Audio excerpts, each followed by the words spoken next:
Bonsoir à tous, c'est un plaisir de vous retrouver pour un nouveau numéro de votre journal hebdomadaire. Voici les titres de cette semaine. La pêche, un métier peu pratiqué sur notre île et pourtant indispensable. Les pêcheurs sont aujourd'hui inquiets de leur avenir. Dans 23 jours, nous serons appelés aux urnes à Saint-Martin pour les élections européennes. Un scrutin important, pourtant peu suivi. 2023, une année dynamique économiquement pour Saint-Martin, c'est la conclusion de l'IEDOM qui a analysé les chiffres du tourisme, du BTP et des finances. Et en fin de journal, le portrait d'un futur champion. Il s'appelle Joe Schwartz et à 14 ans, il est déjà un prodige de la natation. Et pour débuter ce JT, un sujet et des chiffres inquiétants, ceux des violences faites aux femmes. En Outre-mer, une femme sur 5 est victime de violences conjugales, contre une femme sur 10 dans l'Hexagone. À Saint-Martin, les violences intrafamiliales ont augmenté de 47% entre 2022 et 2023. Sur l'île, l'association France Victimes reçoit ces femmes. Ils inaugureront à la fin du mois une maison qui leur sera dédiée. Ce lieu permettra l'accueil inconditionnel des femmes victimes et des enfants. 15 femmes pourront être accueillies chaque jour et 5 à 10 enfants par semaine. Nous écoutons la directrice adjointe de l'association, Cybèle Eydine. Alors, la Maison des femmes est un guichet unique pour toutes les femmes victimes de violences conjugales, sexuelles et sexistes, ainsi que pour les enfants. Elles pourront y trouver un accompagnement donc médico-sanitaire, un accompagnement juridique, ainsi qu'un accompagnement psychologique. L'idée, c'est vraiment de regrouper toutes les ressources au sein d'un même lieu pour permettre une meilleure prise en charge de toutes ces femmes et de ces enfants. L'idée, c'est que le lieu soit chaleureux, accueillant, que les femmes puissent se sentir vraiment à l'aise. L'idée, c'est qu'elle souhaite y revenir, puisqu'en fait, l'après-midi, on proposera également des activités bien-être, que ce soit du yoga, de la sophrologie, également d'autres activités qui tournent autour du bien-être. Donc l'idée, voilà, c'est que ce soit un lieu accueillant, joli, et dans lequel elles se sentent bien et en sécurité. En avril dernier était signée une convention cadre pour la création d'un comité des pêches en 2027, une instance très attendue pour les pêcheurs qui devront patienter encore 3 ans. Eux qui sont aujourd'hui en difficulté. Nous les avons rencontrés, reportage. 18h, Maxime et Tom rentrent de la pêche. Partis ce matin au nord de Saint-Martin, ils ont pêché à la traîne. Et pour être pêcheur, il faut savoir se lever tôt. Alors une journée de pêche, ça se passe qu'on se donne rendez-vous à 2h30 du matin ou 3h du matin en fonction de là où on va. On charge de la glace, on emmène la glace et les appâts au bateau et on part pour arriver sur les zones de pêche au lever du jour. Donc en fonction des zones de pêche où on va et du type de pêche, généralement on a quand même au moins toujours 1h30 de trajet. Voilà 10 ans que Maxime exerce ce métier. Et c'est avant tout une histoire de passion. Si on n'a pas la passion, on a beaucoup de mal à se réveiller 4, 5 fois, 6 fois par semaine au milieu de la nuit pour partir en mer. Ce qu'on aime là-dedans, déjà, c'est d'être en mer. La mer, c'est quand même un milieu fantastique. On voit toujours des choses assez folles. C'est un métier avec beaucoup d'adrénaline.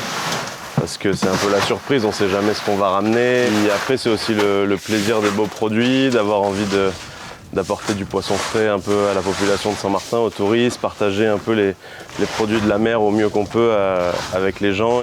Aujourd'hui, la pêche n'a pas été très bonne. Mais qu'importe, ce qui l'inquiète le plus, c'est le prix du carburant. Depuis 2 ans et la guerre en Ukraine, le prix a fortement augmenté. Une addition salée pour des pêcheurs qui peuvent dépenser 300 litres d'essence par sortie, sans savoir si les poissons seront de la partie. L'autre inquiétude des pêcheurs, le partage inégal des eaux avec Anguilla, établi depuis de nombreuses années. Oui, là vous avez Saint-Martin, là vous avez Anguilla. La ligne rose au milieu, c'est la frontière, donc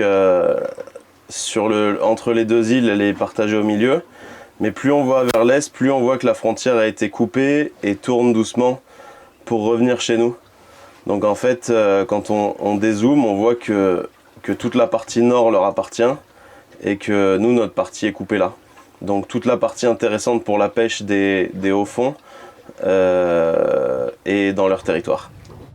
Il y a 3 ans, Maxime a ouvert sa poissonnerie. Ici, il vend le fruit de son travail. Et c'est devenu essentiel pour s'en sortir.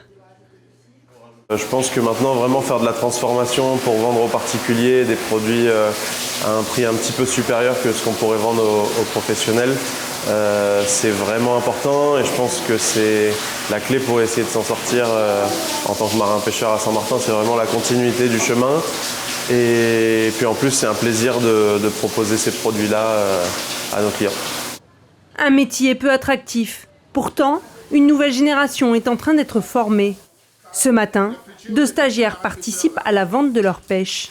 Dans 4 mois, Malcolm validera son diplôme. Il connaît la réalité du métier, mais se veut positif sur son avenir. Ah oui, très positif parce que si tu es motivé, tu es vraiment dedans, c'est obligé que tu t'en sors. C'est obligé. Si tu te mets à faire des nasses, si tu te mets à faire des filets, si tu te mets à pêcher à la ligne ou sortir sur des DCP et pêcher, c'est ta motivation, quoi. Si tu es sérieux, si tu es motivé, tu peux le faire. À Saint-Martin, seule une quinzaine de pêcheurs sont déclarés. Un chiffre bien en deçà de nos voisins. Une trentaine de pêcheurs pour Saint-Barthélemy et plus d'une centaine pour Anguilla. Un métier pourtant essentiel lorsque l'on parle de notre souveraineté alimentaire. Et en fin de journal, je vous propose d'aller plus loin sur le sujet de la pêche à Saint-Martin. Je recevrai Maxime Cazobon, il est pêcheur et membre de l'association des pêcheurs de l'île.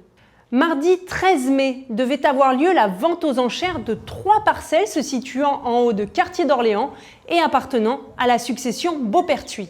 Parmi ces parcelles, la Old House. La vente aux enchères a finalement été annulée in extremis. La collectivité n'a pour le moment pas fait d'offre pour le rachat de l'ensemble des terrains. Elle attend toujours l'estimation de l'ensemble de la succession par France Domaine. Le 8 juin prochain, nous serons appelés à voter pour les élections européennes. Un scrutin qui peut nous paraître loin pour nous à Saint-Martin. Et pourtant, sur l'île, nos grands projets sont financés par les fonds européens. Pour mieux comprendre ce scrutin, je vous propose un décryptage. Tout se jouera en un seul tour le dimanche 9 juin pour élire nos eurodéputés français qui siégeront pendant 5 ans au Parlement européen. Il s'agit d'un suffrage universel direct et nous ne votons pas pour une personne comme au présidentiel, mais pour une liste de 81 personnes alternant un homme, une femme. Pourquoi 81 personnes ? Tout simplement parce qu'il s'agit du nombre de sièges dont dispose la France au Parlement européen. La France est d'ailleurs le second pays à avoir le plus de députés européens, derrière l'Allemagne et devant l'Italie. Si les candidats ont jusqu'à ce soir pour officialiser leur candidature, les principaux partis et courants politiques ont déjà fait connaître leur tête de liste. La gauche radicale, avec notamment la France Insoumise, représentée par Manon Aubry, les partis écologistes, avec Marie Toussaint pour l'Europe Écologie Les Verts, les sociodémocrates, où l'on retrouve Raphaël Glucksmann du groupe PS, Place Publique, les centristes libéraux, Valérie Hayer pour le groupe Renaissance, le parti conservateur où se situe le groupe Les Républicains avec François-Xavier Bellamy, les groupes d'extrême droite dont le Rassemblement national mené par Jordan Bardella, et enfin les autres courants politiques comme le parti pirate de Caroline Zorn ou encore les animalistes d'Hélène Touy. Chaque votant donne donc sa voix à une liste et chaque liste obtenant un minimum de 5% des voix siège au Parlement européen. Le nombre de sièges attribués à chaque liste est proportionnel au nombre de voix obtenues. Pour faire simple, plus vous obtenez de voix, plus vous envoyez des membres de votre liste au Parlement. Une fois élus, les eurodéputés devront voter, amender et débattre des propositions de loi qui seront ensuite appliquées à l'ensemble des pays de l'Union européenne. Des lois européennes qui nous impactent directement puisqu'il s'agit de sujets comme l'économie, le climat, l'immigration ou encore le numérique. Et pour prendre leurs décisions au Parlement, les eurodéputés ne sont pas placés par pays mais par groupe politique. Des rassemblements d'élus, tous pays confondus, qui partagent les mêmes idées politiques. Vous l'aurez compris, les décisions prises par nos élus européens ont un impact majeur sur notre quotidien. Internet et la protection des données personnelles, les programmes d'aide à la mobilité des étudiants Erasmus+, les réformes sur l'agriculture et la pêche, la protection de l'environnement et le changement climatique, ou encore la gestion des pandémies. Autant de réformes qui ont impacté la France comme les autres pays européens. Pourtant, seul un Français sur 2 avait voté lors des dernières élections européennes de 2019. À Saint-Martin, nous étions seulement 12,64% et en tête des votes, la liste de Marine Le Pen qui avait récolté 29,56% des voix. Il est essentiel de se rendre à votre bureau de vote habituel, muni de votre pièce d'identité, pour faire entendre votre voix. Et si vous faites partie des 1/3 de Français à ne pas savoir à quoi servent les européennes, comme le montre un récent sondage, n'hésitez pas à poser vos questions via nos réseaux sociaux. Nous tenterons d'y répondre dans nos prochaines éditions.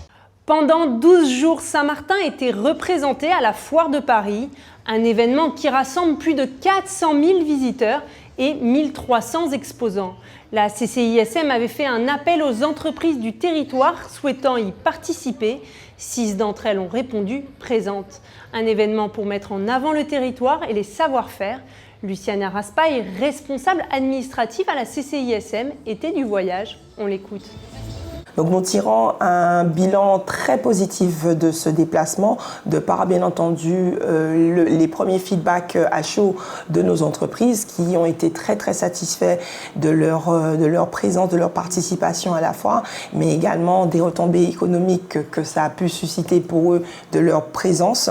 Et pour nous, ça a été un signal fort, voilà, la présence de Saint-Martin, puisque ça fait il y a quelques années que nous avions participé, et de voir le retour de Saint-Martin à la Foire de Paris, mais en partageant un stand justement donc avec Saint-Barth également, donc a lancé un signal très fort pour valoriser le savoir-faire du territoire, le dynamisme du territoire, mais également la promotion de la destination, car en échangeant avec de nombreux visiteurs, voilà, qui ne connaissaient pas du tout la destination, donc je pense que ça a été un bilan très positif et on est déjà prêt justement donc pour l'édition 2025.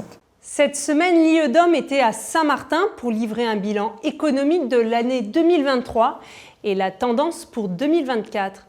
3 secteurs ont été analysés, le BTP, la finance et le tourisme. Nous vous proposons un décryptage de ce dernier secteur.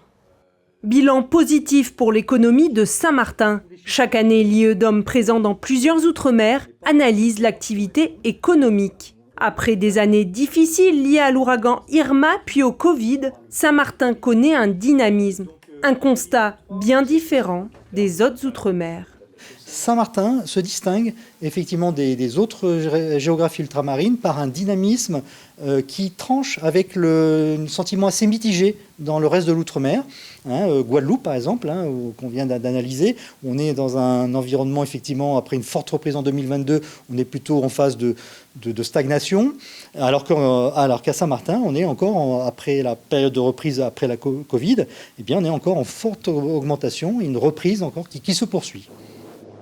Le secteur du tourisme se porte bien. Le trafic aérien continue d'augmenter, avec 500 000 passagers sur l'année.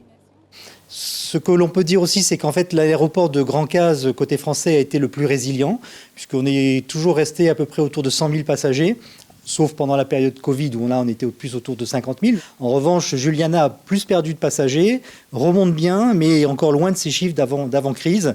Et là, c'est clairement dû au retard dans la reconstruction de l'aéroport.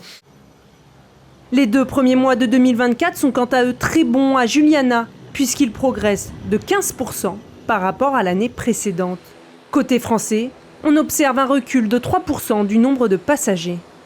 Et si du côté de l'aérien tout va bien, du côté des croisières, le constat est le même.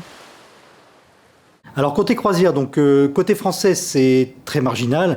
On a augmenté sur un an de x5 le nombre de croisiéristes, mais on est passé de 1000 à 6000 croisiéristes, donc ça reste très marginal. En revanche, côté hollandais, là c'est une activité forte, phare.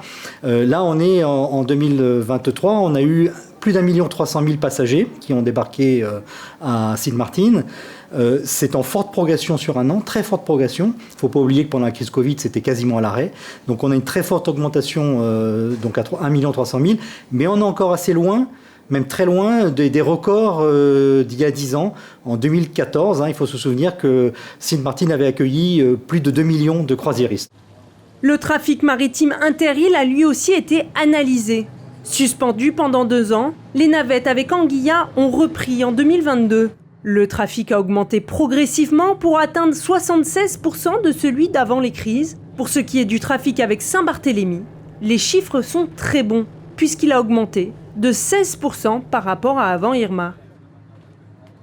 L'Institut analyse également l'emploi, le BTP et les finances. Là aussi, on peut y voir du dynamisme. Un bémol persiste, un taux de chômage élevé, autour de 26%, qui touche majoritairement les jeunes. On peut se demander si l'offre de formation sur l'île est en adéquation avec la réalité du terrain. À Grand-Case, les parents d'élèves des écoles Ellie Gibbs et Ghislaine Rogers sont en colère. À Ellie Gibbs, les parents dénoncent des espaces dangereux et non sécurisés. À l'école maternelle voisine, le personnel de la collectivité est en débrayage depuis 6 semaines, entraînant des demi-journées d'école. Jeudi, les parents avaient prévu une opération escargot finalement annulée. La collectivité les a rencontrés la veille et a promis de tout faire pour rouvrir l'école Ghislaine Rogers mardi matin. Les parents ont fait savoir à la presse que si l'école n'était pas rouverte mardi matin, ils mèneront une action spontanée. Tous les soirs jusqu'au mois de juin, un dessin animé est projeté sur le kiosque de l'Office du tourisme. Il allie savoir-faire local et sensibilisation aux espaces naturels, aux commandes la société de production Nosin Prod, soutenue par l'Office du tourisme. Reportage. Une drôle de maison a pris place sur le front de mer. Chaque soir, quand le soleil se couche, elle se réveille.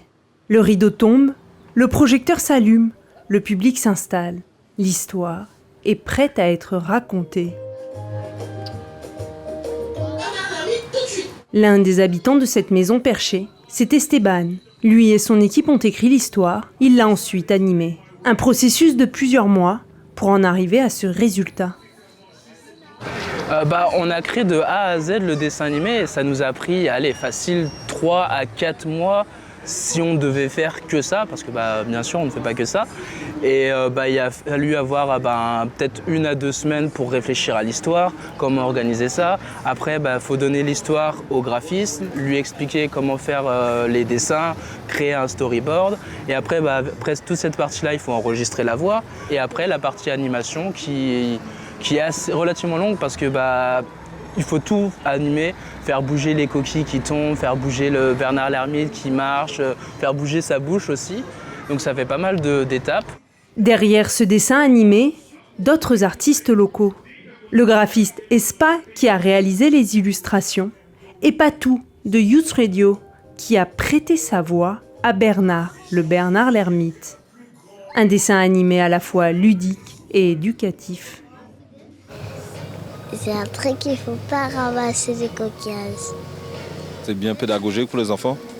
Je pense qu'il faudrait plus de choses comme ça pour que les enfants en fait, ils apprennent ce que la nature qu'il y a à Saint-Martin et qu'ils apprennent à grandir avec, à vivre avec. Et on ne peut pas prendre toutes les coquillages, sinon les crabes ne vont pas avoir de maison.